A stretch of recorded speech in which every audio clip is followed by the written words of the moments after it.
So मी आता बनवणार आहे केक। इथे मी असा बॅटर रेडी केलं आहे। मी आता कुकर सुद्धा ठेवला आहे हीट व्हायला। हो गया। चॉकलेट चिप्स आहेत ते मी आता डेकोरेट करणार आहे ह्याच्यावर। सो इथे मी हा स्टँड घेतला आहे, तो कुकरमध्ये असेंबल करूया। स्वतः हे सुद्धा ठेवला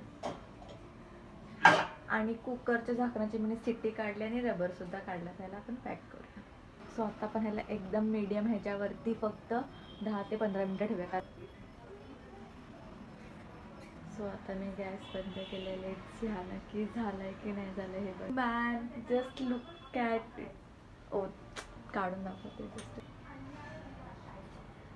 सो मी आता केक डिमोल्ड केला आहे। ओ माय गॉड, म्हणजे मला वाटलं नव्हतं खरं तर असा चांगला बनेल। मला वाटलं केक आता मला डेकोरेट करणार, तर तुम्हाला मी नंतर दाखवते हा की नक्की कसा दिसतोय।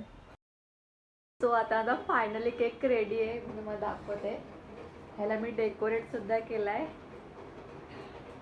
ते मी मध्ये चॉकलेट चिप्स लावले आहेत, थोडेसे माझ्याकडे सिल्वरवाले बॉल्स होते ते सुद्धा लावलेत आणि हार्ट शेपचे काही होते ते सुद्धा मी डेकोरेट केले।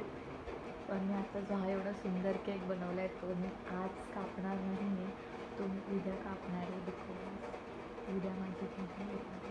सो हां, उद्या आपण कट करूया, पण त्याला मी सेट व्हायला ठेवते।